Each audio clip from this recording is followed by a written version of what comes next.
바울 사도가 고린도에서 복음을 전하며 회당에 갔었는데요.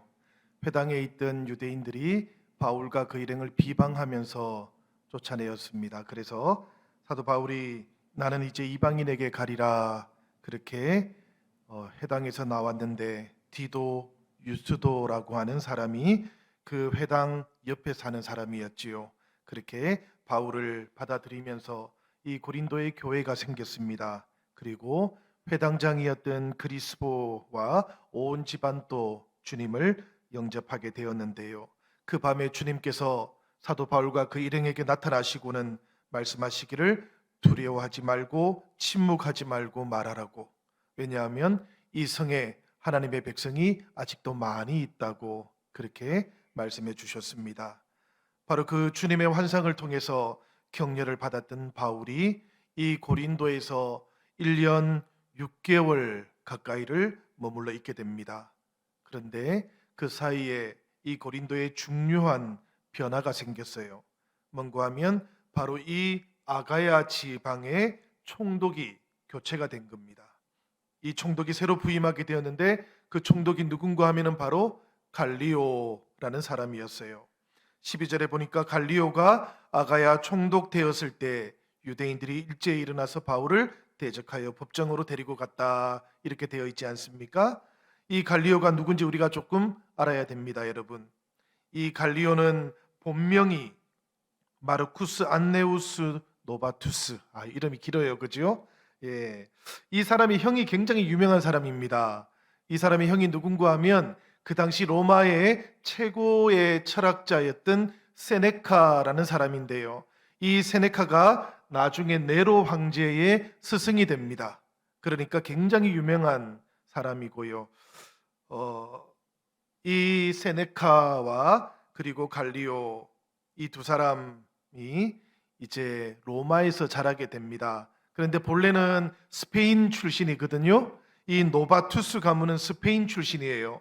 그 아버지가 이 두 아들들 교육을 로마에서 시키고 싶어가지고 로마로 데리고 온 거예요. 그리고는 아버지도 로마의 이제 원로원의 원로가 됩니다. 그리고 아들들은 로마 교육을 시키고요.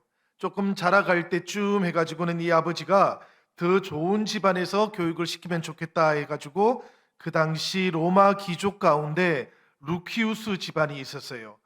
로마 영화 같은 거 보면 가끔씩 나오는 이름입니다, 여러분. 이 루키우스 집안의 양자로 이 두 아들을 보내게 돼요.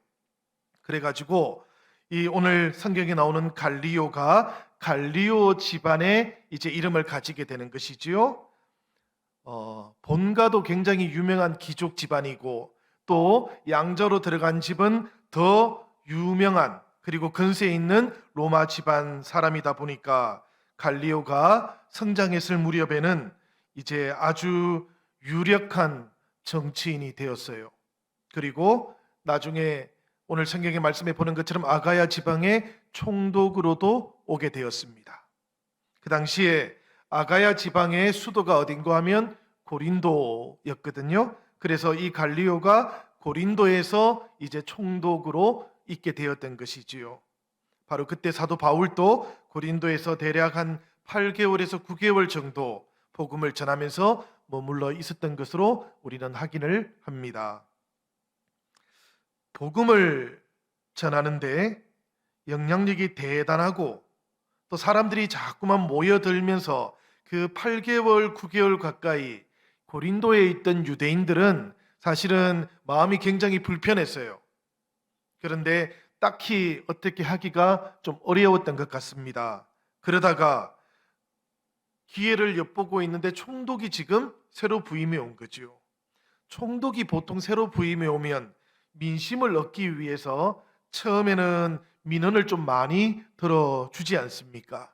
그런 기회를 엿보고 있던 고린도의 유대인들이 이 갈리오에게 바울을 데리고 와서 소송을 걸었어요. 예전에 보면 이 유대인들이 그 지방에 있는 유력한 사람들을 좀 이렇게 힘을 빌어가지고 바울을 쫓아낸다든지 혹은 그 지방의 관리들을 다시 한번 이용해 본다든지 이러기는 했지만 이렇게 법정에 데려간 적은 없어요. 그런데 이 고린도에 있던 유대인들이 바울을 지금 로마 법정으로 데리고 가서 세워버린 거예요. 로마 법정에서 나오는 결과에 따라서 사실은 복음이 로마 제국 안에서 금지될 수도 있는 그런 상황입니다.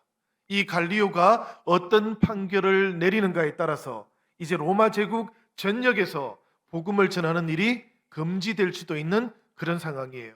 오늘 성경의 말씀에는 이 갈리오의 법정의 이야기가 그렇게 길게 나오지는 않지만, 그러나 우리가 초대 그리스도 교회의 복음을 전하는 데 있어서 아주 중요한 한 장면이 바로 오늘의 본문이다, 이런 생각이 듭니다.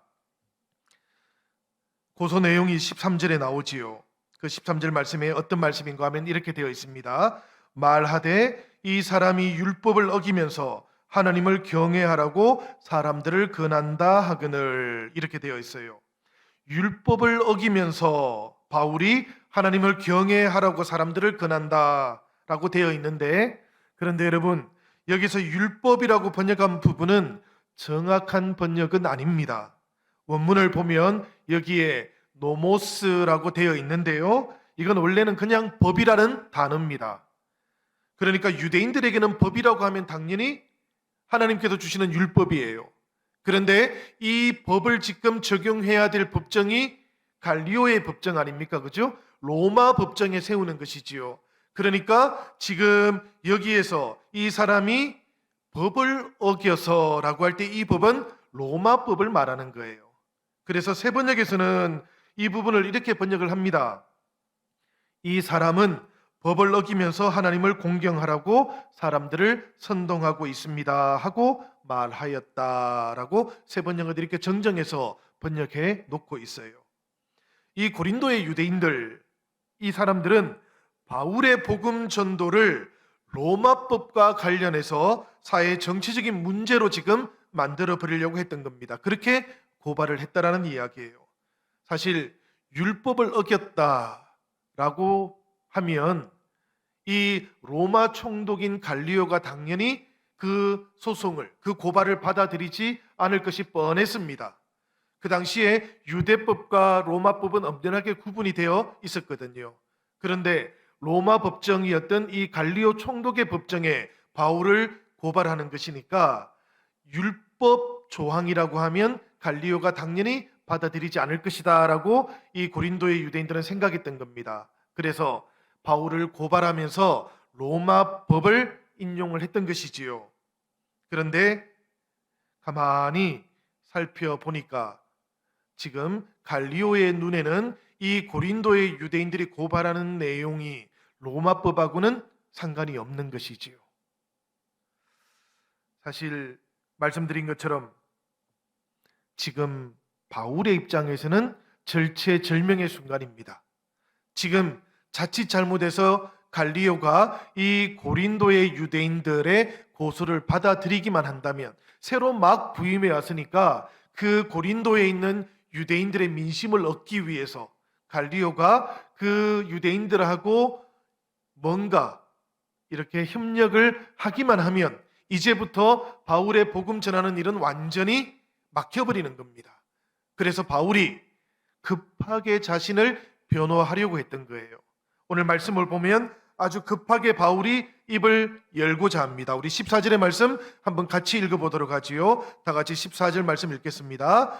바울이 입을 열고자 할 때에 갈리오가 유대인들에게 이르되 너희 유대인들아, 만일 이것이 무슨 부정한 일이나 불량한 행동이었으면 내가 너희 말을 들어주는 것이 옳거니와.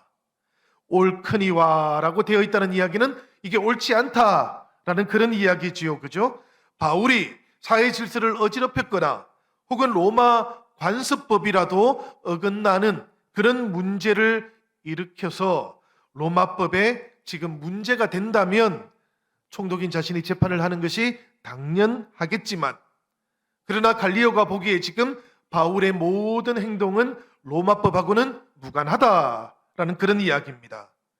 그래서 고린도의 유대인들, 그들의 고발을 받아줄 수 없다고 갈리오가 그렇게 판결을 내렸던 거예요.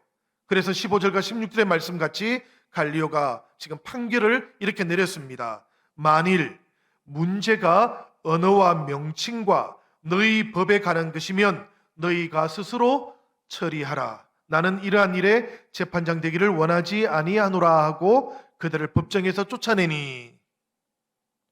이 말씀 속에 언어와 명칭이라는 말이 나오지요, 그죠?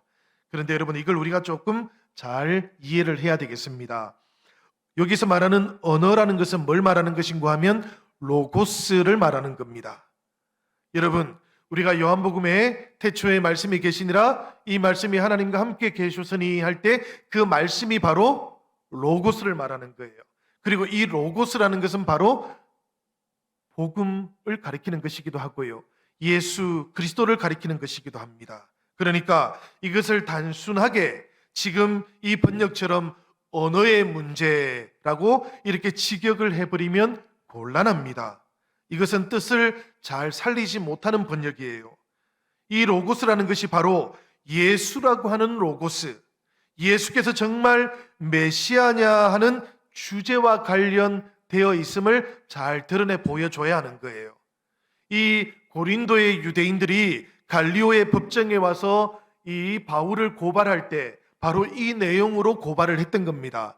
그러자 갈리오가 그 이야기를 듣고는 너희가 고발하는 이 내용이 너희들이 믿고 있는 로고스와 관계되는 것이라면 너희의 법 안에서 처리하여라, 이렇게 이야기했던 거예요. 또 이어서 명칭과 관련해서도 조금 더 설명이 필요합니다. 이 명칭에 대한 것이라고 하는 것은 바로 새로운 에클레시아와 관련되는 이야기예요. 그러니까 무슨 이야기인가 하면 이 고린도에 있는 유대인들이 지금 아까 우리가 성경의 말씀을 보니까 디도 유스도의 집에 지금 교회가 생겨났습니다. 그죠? 이방인들을 중심으로 해서 교회가 만들어졌는데 거기에 그리스보와 같은 유대인 회당장도 가서 교인이 돼요.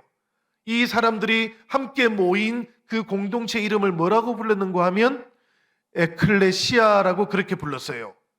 이 에클레시아를 요즘 말로 번역하면 교회라고 번역을 합니다. 그러나 그 당시에는 교회라는 명칭은 아직 없을 때였어요. 그러니까 이 에클레시아라는 이름은 무슨 뜻인가 하면 하나님으로부터 부름을 받은 사람들이라는 그런 뜻입니다. 그러니까 이 디도 유스도의 집에 사람들이 자꾸만 모여드는 거예요. 그리스도 예수의 이름으로 모여드는 것이지요. 이 고린도에 있던 유대인들이 이 사람들이 에클레시아라고 부르는 이 모임은 우리 유대인들의 회당하고는 다른 겁니다라고 그렇게 고발을 했던 겁니다. 이 사람들은 로마가 허락해 주지 않는 이상한 모임을 지금 하고 있습니다라고 그렇게 고발을 했던 거예요. 그런데 갈리오는 그 고발을 듣고 나서 당신들이 지금 고발하고 있는 이 에클레시아라는 명칭이 유대교의 한 분파를 말하는 것인지 회당의 일부를 말하는 것인지 아닌지는 여러분들의 법에 따라서 판결을 내리는 것이 옳은 것이지 로마법에 따라서 해결하는 것이 옳은 것이 아니다라고 그렇게 판결을 내려준 거예요. 그러니까 지금 여기서 말하고 있는 언어와 명칭에 대한 문제라면 너희가 스스로 처리하라라는 것은 너희들이 제기했던 문제들은 모두가 다 유대 전통과 문화 안에서 판단을 내려야 되는 것이지 로마법과 로마 간섭에 따라서 판단을 내릴 문제가 아니다라고 그렇게 지금 판결 내린 겁니다. 그래서 로마의 총독인 갈리오는 이 사건을 새롭게 태어난 교회와 회당의 유대인 공동체 내부의 문제라고 그렇게 보았던 것이고요. 그렇게 결론도 내려버렸습니다. 이 판결에 따르지 않는 유대인들이 법정에서 조금 소란을 부렸던 것 같아요.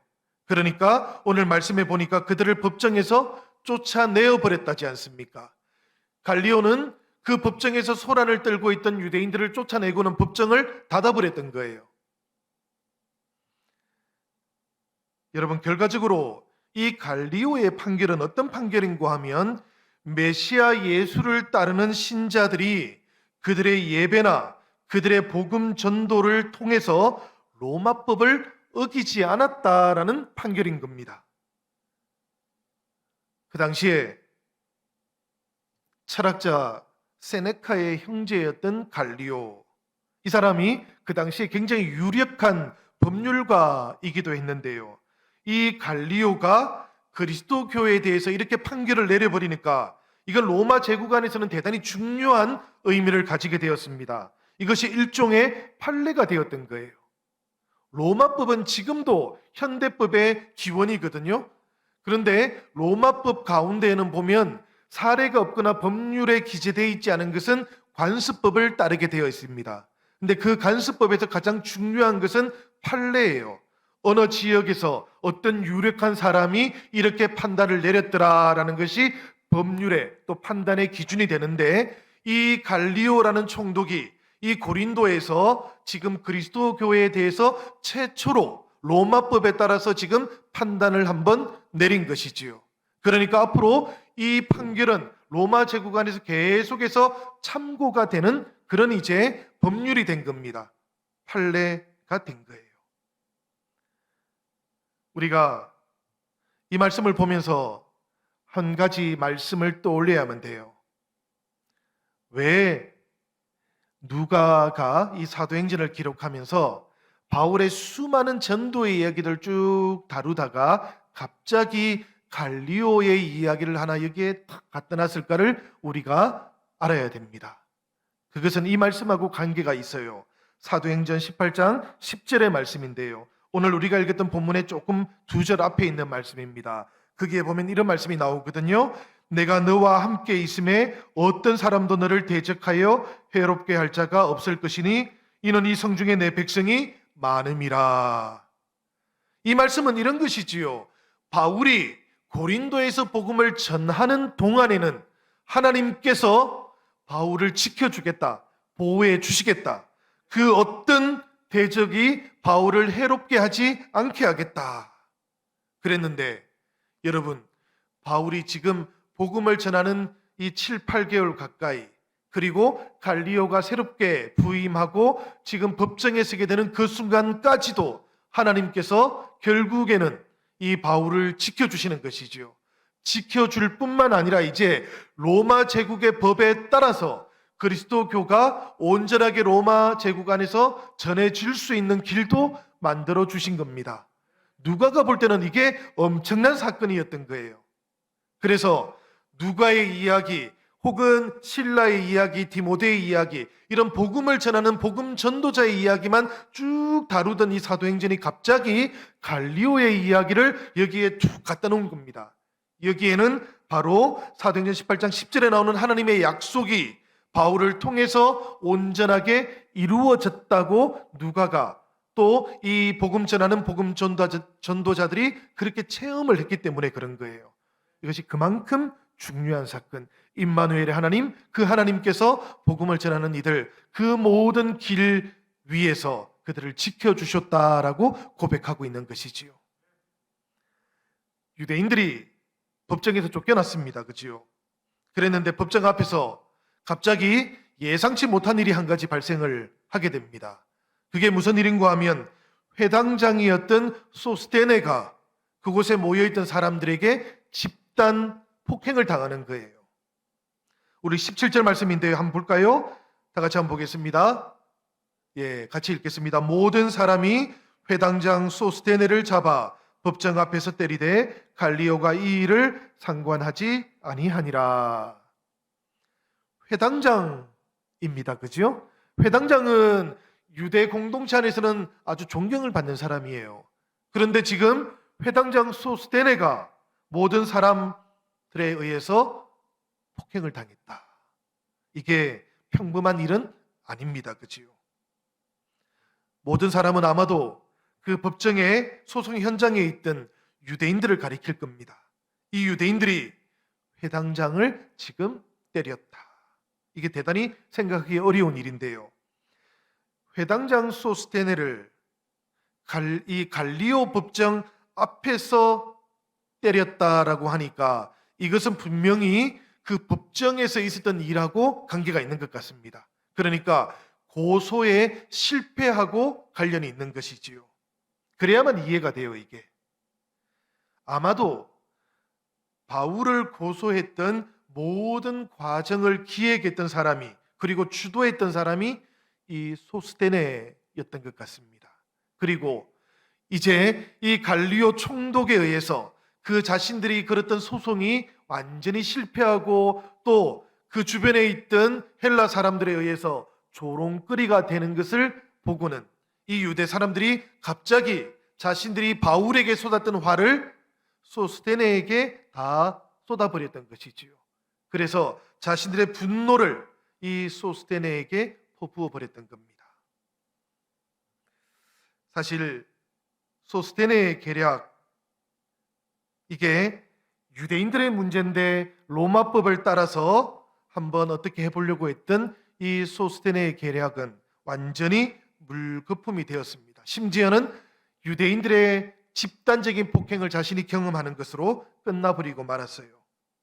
그리고 역설적으로 보면 이렇지요. 이 소송의 결과로 바울은 남아있는 모든 시간 동안 고린도에서 누구의 방해도 받지 않고 자유롭게 복음을 전하게 됩니다. 사람들이 복음을 막기 위해서 온갖 방법을 동원하지만 그러나 하나님께서는 하나님의 방식으로 그 모든 과정들을 변화시켜버리는 것을 우리가 발견하게 되지요. 그런데 여러분, 이 이야기는 여기서 끝나지는 않습니다. 더 놀라운 것이 하나 있어요. 이렇게 유대인들에 의해서 집단적으로 폭행을 당했던 회당장 소스테네가 정확히 어떤 일이 있었는지 우리는 알지 못해요. 그런데 얼마 지나지 않아서 바울의 아주 중요한 동력자가 됩니다. 우리가 고린도전서 1장 1절을 보면 이런 말씀이 나오거든요. 우리 같이 한번 읽어보도록 하겠습니다. 하나님의 뜻을 따라 그리스도 예수의 사도로 부르심을 받은 사도 바울과 형제 소스테네는, 이렇게 되어 있지요. 여기에 보니까 여러분 어떻습니까? 바울이 지금 고린도에 있는 성도들에게 편지를 보내요. 이 고린도전서는 고린도 교회에 있는 형제들에게 편지를 보내는 거 아닙니까? 그렇죠? 그런데 그 편지를 쓰는 사람이 누군가 하면은 바울과 소스테네라고 이야기하는 겁니다. 그러니까 고린도전서는 바울 혼자 쓰는 편지가 아니라는 이야기예요. 소스테네가 함께 편지를 쓰고 있다는 이야기입니다. 놀라운 이야기 아닙니까, 여러분? 바울이 고린도전서를 쓰는 시기가 언젠가 하면 3차 전도 여행 때 에베소에서 3년 동안 머물러 있는 때에 쓰게 됩니다. 그러니까 조금 더 시간이 지나가는 거예요. 한 1년 혹은 2년 정도 지나간 다음에 그때 소스테네는 이 바울과 함께 어디에 있는가 하면 에베소에 함께 머물러 있게 되었다는 이야기예요. 그 사이에 소스테네에게 어떤 일이 일어났는지 우리는 몰라요. 결과만 알 뿐입니다. 그런데 그 결과에 보면 소스테네가 아주 중요한 복음 전도자가 되어 있다라는 이야기입니다. 유대 이 고린도 교회 해당의 회당장이었던 소스테네였지만 이제 바울과 함께 복음을 전하는 소스테네로 변화되는 이 변화를 우리가 어떻게 다 헤아릴 수 있겠습니까? 어찌 예측이나 할 수 있겠습니까? 모든 것을 기획하고 이 바울을 법정에 세워서 박해를 하려고 했던 주동자였던 소스테네가 이렇게 변하는 변화를 우리가 예측이나 할 수 있겠어요? 이 말씀을 보면서 여러분, 우리는 어떤 경우에도 사람에 대해서 미리 예단하면 안 된다라는 교훈을 얻게 됩니다. 제가 우리 성도님들 가정에 종종 가다 보면 우리 자녀들을 위해서도 그렇고요, 남편을 위해서도 그렇고요, 아내를 위해서도 그렇고요, 신앙을 받아들이고 믿음을 받아들이면 좋겠어요 라고 기도하시는 분들을 자주 만납니다. 기도의 제목 가운데에도 그렇게 가족을 위해서 또 믿음을 위해서 기도하는 기도의 제목들을 제가 자주 받게 됩니다. 여러분, 그렇게 저에게 부탁을 하거나 혹은 우리가 하나님 앞에 기도의 제목을 올리거나 할 때에 여러분, 이 소스테네의 변화를 기억하시기 바랍니다. 우리는 정말 변화되지 않을 것 같아도 변화된 사람을 알고 있어요. 소스테네가 아닙니다, 여러분. 누굽니까? 이 소스테네와 함께 동력했던 바울 아닙니까? 이 바울이야말로 정말 변화될 것 같지 않았던 사람, 정말 가장 앞서서 10대 후반부터 그리스도의 복음을 박해하면서 온 사방으로 길을 떠났던 사람인데, 이제 이 바울은 모든 길을 통해서 하나님의 복음을 전하는 사람이 되었지 않습니까? 이 변화를 우리가 미리 예측할 수 없는 것이지요. 사람은 우리가 예측할 수 없는 겁니다. 아니, 하나님의 일하심은 우리가 미리 예단할 수 없는 법입니다. 우리 주변에 누구를 보더라도 사랑하는 여러분, 그분을 통해서 하나님의 놀라운 역사가 일어날 수 있다는 것을 여러분들 늘 마음속에 품고 기도해 주시기를 바랍니다. 얼마 후에, 이런 일이 있은 다음에 얼마 후에 바울은 고린도에 있던 형제 자매들하고 이제 작별을 해요. 1년 6개월의 시간이 지나간 겁니다. 고린도에서 1년 6개월을 바울이 보냈던 거예요. 1년 6개월의 시간이 지나는 동안에 고린도 교회 형제 자매들은 이제 조금씩 믿음의 뿌리들이 내리기 시작했던 거예요. 그래서 바울은 이제 다시 고린도를 떠나서 수리아에 있는 안디옥 교회로 돌아가려고 합니다. 자신을 파송했던 교회로 돌아가려고 하는 것이지요. 그래서 배를 타고 이제 길을 떠나오려고 합니다. 18절의 말씀인데요. 이 18절의 말씀을 같이 한번 보도록 하겠습니다. 다 같이 읽어보시오. 바울은 더 여러 날 머물다가 형제들과 작별하고 배 타고 수리아로 떠나갈새 브리스길라와 아굴라도 함께 하더라. 바울이 일찍이 서원이 있었으므로 갱그레아에서 머리를 깎았더라. 갱그레아는 고린도에 있던 항구지 않습니까? 그죠? 우리가 지난주에 보니까 이 고린도에는 양쪽에 항구가 있었습니다. 그죠? 그래서 이 터키 지역, 그 당시에 로마 제국 안에 있는 아시아 지방으로 가려고 하면 갱그레아에서 배를 타야만 했던 거예요. 그래서 갱그레아로 왔는데 그곳에서 바울이 뭘 했다고요? 머리를 깎았다. 지금도 갱그레아에 가면 그래서 바울이 머리를 깎았던 그 이발소가 있습니다. 놀랍죠, 여러분? 나중에 우리가 성지순례를 가면 그곳에 가서 머리를 한번 꼭 잘라보면 좋겠는데요. 그런데 바울은 지금 이 갱그레아에서 머리를 깎았지만 사실은 다른 일을 하나 한 겁니다. 그게 뭔고 하면 나시린의 서약을 이제 끝마치는 거예요. 바울이 일찍이 서원이 있었으므로 이렇게 하는데, 이 서원이 뭔가 하면은 바로 나시린이 되겠다라는 서원이었습니다. 유대인들은 기간을 정해서 나시린이 될 수도 있고요, 혹은 평생을 나시린으로 살아갈 수도 있었습니다. 구약 성경에 보면 우리가 그 한나의 아들 사무엘이 있지 않습니까? 이 사무엘의 경우는 평생을 나시린으로 서약하고 살았던 것이고요. 그런데 이 바울은 조금 달랐던 것이지요. 언제 서원을 했을까 우리가 정확히 알지는 못합니다. 그 장면이 나오지는 않거든요. 다만 우리 성경학자들이 추측을 하기로는 바울이 고린도에서 주님의 환상을 보게 되지 않습니까?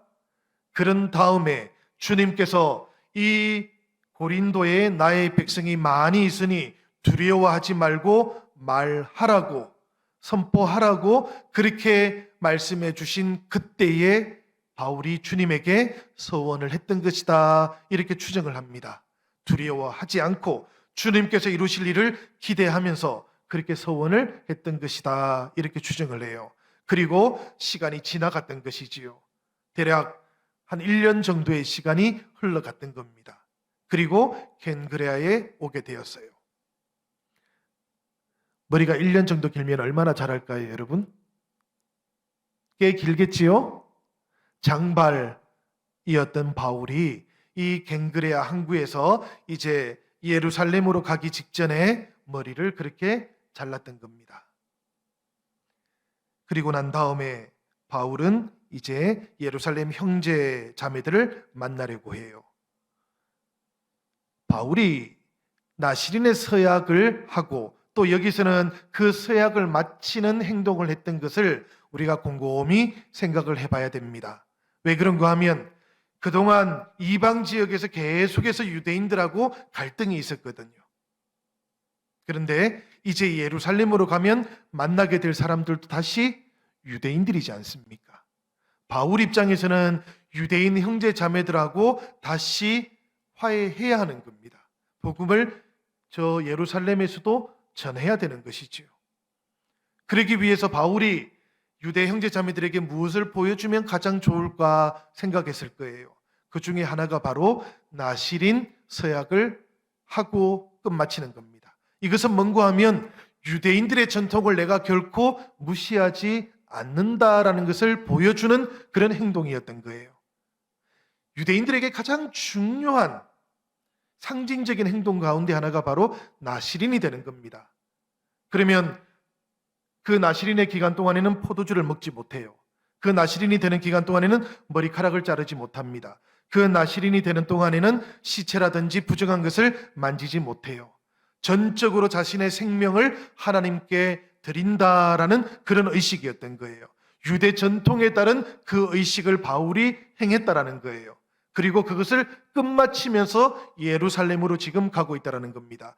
유대에 있는 형제 자매들, 그 유대인들이었던 형제 자매들에게 바울이 지금 자신의 진심을 보여주고 싶었던 것이지요.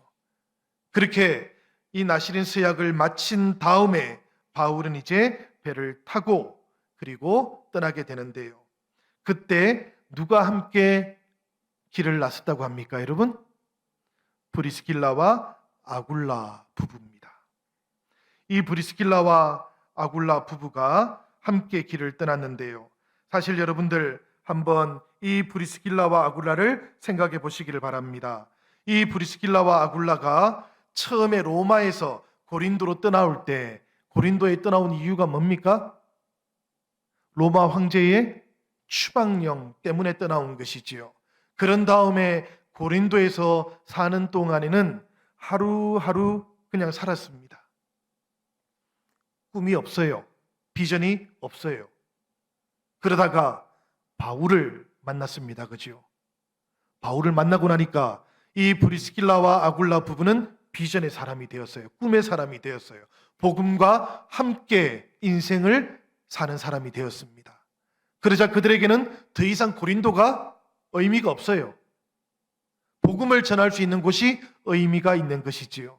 그래서 바울이 이 고린도를 떠나서 에베소로 가는 그 길에 함께 동행을 하는 겁니다. 사실은 에베소가 특별하게 의미가 있는 게 아니에요. 복음을 전하는 그 길이 중요했던 거예요.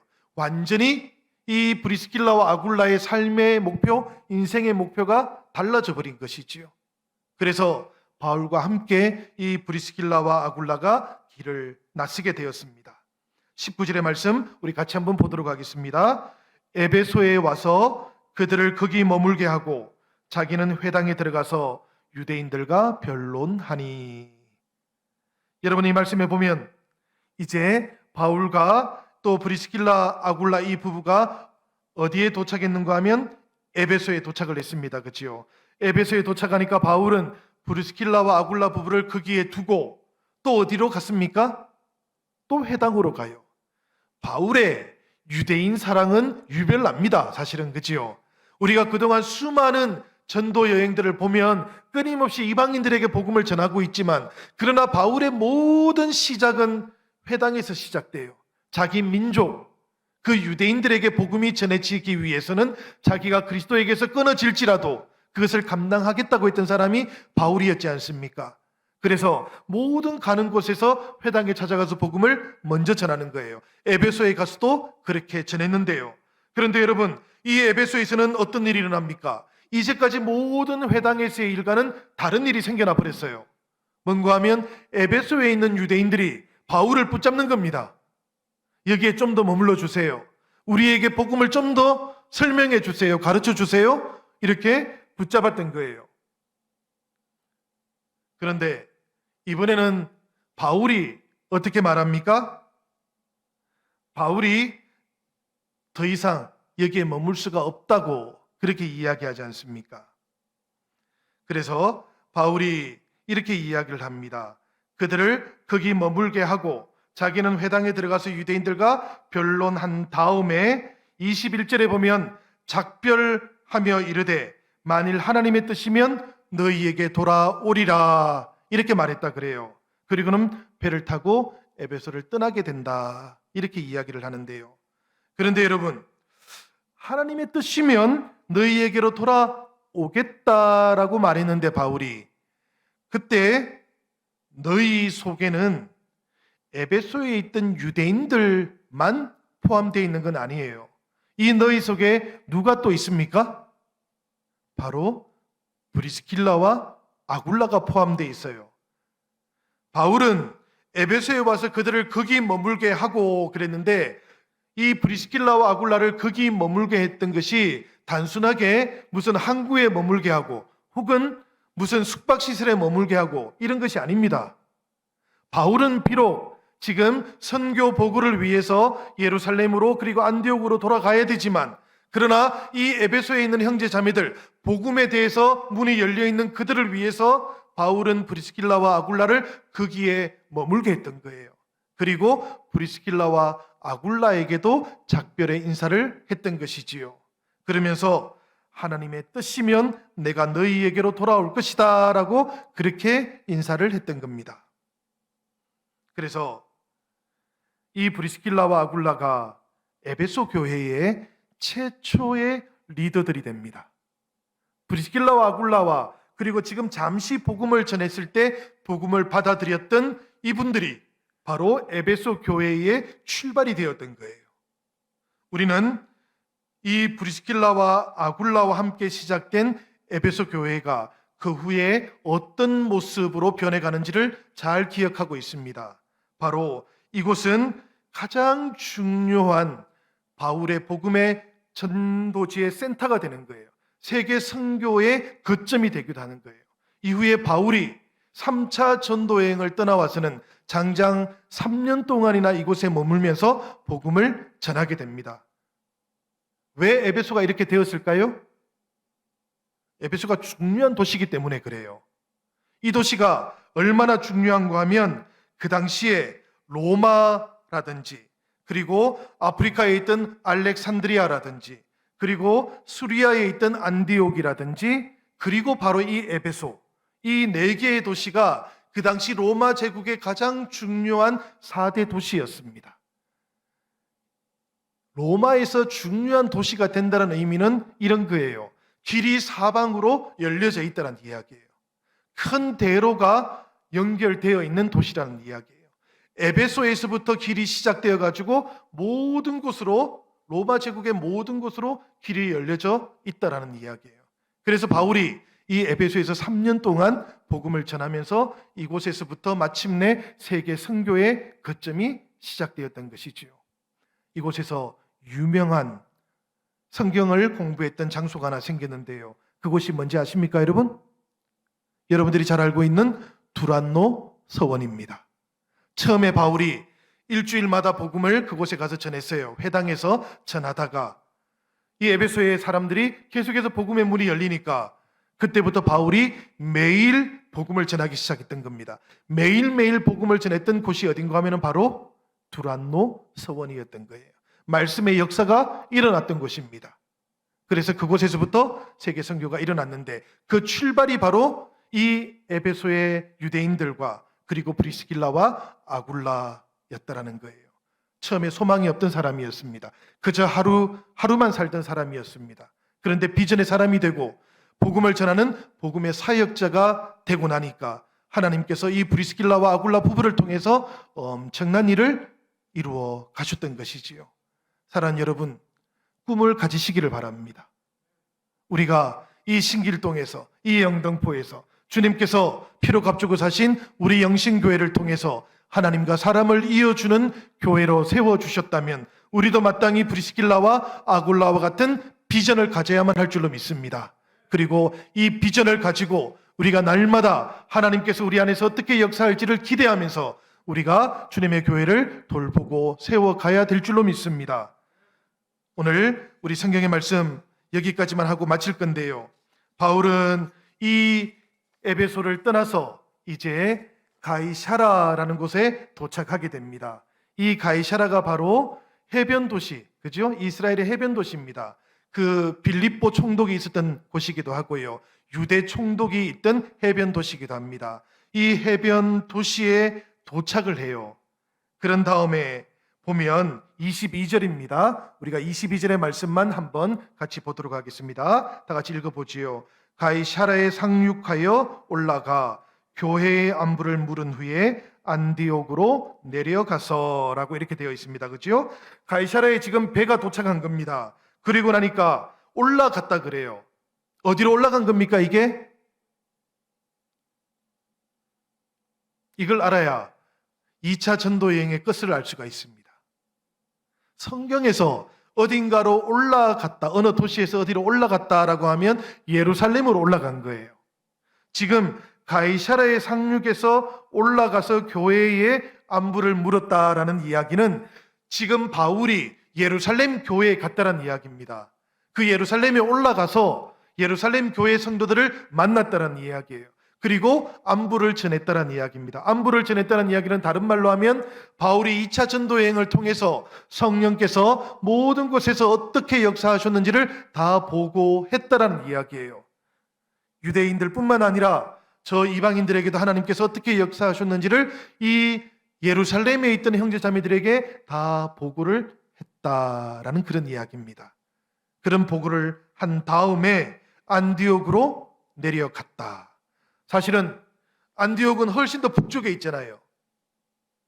우리 개념으로 보면 북쪽에 있으면 올라갔다라고 해야 맞는데 성경은 예루살렘에서 가는 모든 지역은 다 내려가는 겁니다. 올라가는 것은 딱 하나밖에 없어요. 예루살렘으로 올라가는 것이고요. 성소로 올라가는 겁니다. 그래서 지금 안디옥으로 내려갔다라고 이렇게 표현하는 것이죠. 그렇게 바울은 안디옥에 갔습니다. 자신을 파송한 교회로 간 것이지요. 그곳에 가서도 똑같이 선교 보고를 했어요. 2차 전도행의 모든 일들을 보고합니다. 성령께서 길 위에서 어떻게 역사하셨는지, 길을 가는 동안 성령께서 어떻게 직접 선교하셨는지를 일일이 다 보고를 합니다. 그런 다음에 바울은 그곳에 얼마 있다가 다시 떠났다 그래요. 23절에 떠나서 갈라디아로 가고 또 부르기아 땅으로 갔던 이야기는 이제 3차 전도 여행이 시작되었다라는 그런 이야기입니다. 사랑하는 여러분, 우리가 오늘까지 해서 2차 전도 여행을 다 살펴보았어요. 이 2차 전도 여행까지의 모든 우리가 이야기들은 다음 주에 한 번 더 복습을 해보겠습니다만은 이 모든 이야기들의 핵심 가운데는 바울과 또 디모데와 실라와 누가와 그리고 브리스길라와 아굴라와 이 모든 사람들이 가는 길 위에서 성령께서 함께 선교했던 역사라는 것을 우리가 깨닫게 됩니다. 바울이 아니라 실라가 아니라 디모데가 아니라 사람들이 아니라 성령께서 그들을 통해서 역사하십니다. 그리고 기대하지 못했던 순간순간들 속에서 하나님께서는 복음의 문이 열리게 하셨고 복음을 받아들이는 사람들이 생겨나게 하셨던 거예요. 우리는 선교하는 동안 복음을 전하는 동안 그렇기 때문에 언제라도 성령보다 앞서 나갈 수 없는 겁니다. 언제라도 성령보다 먼저 판단할 수 없는 거예요. 오직 우리는 주님께서 우리에게 맡겨주신 복음을 가지고 형제자매들을 세워나갈 뿐입니다. 23절에 이런 말씀으로 마치지요. 모든 제자를 굳건하게 하니라. 바울이 모든 제자들을 굳건하게 했다 그래요. 무엇을 가지고 굳건하게 했겠습니까? 돈을 가지고 했겠습니까? 사람의 지혜로 했겠습니까? 오직 바울은 그리스도 예수에 대한 복음을 가지고 제자들을 굳건하게 세워나갔던 거예요. 바울이 전한 복음은 오직 예수 그리스도에 대한 복음밖에 없어요. 그리스의 지혜로 하지 않고요. 유대의 법으로 하지 않았습니다. 오직 그리스도 예수에 대한 그 복음을 가지고 제자들을 굳건하게 세워나갔던 거예요. 우리가 가정을 굳건하게 세우기 원한다면, 우리가 인생을 굳건하게 세우기 원한다면, 우리가 교회를 굳건하게 세우기 원한다면 우리도 주님의 복음 위에 굳게 서야만 합니다.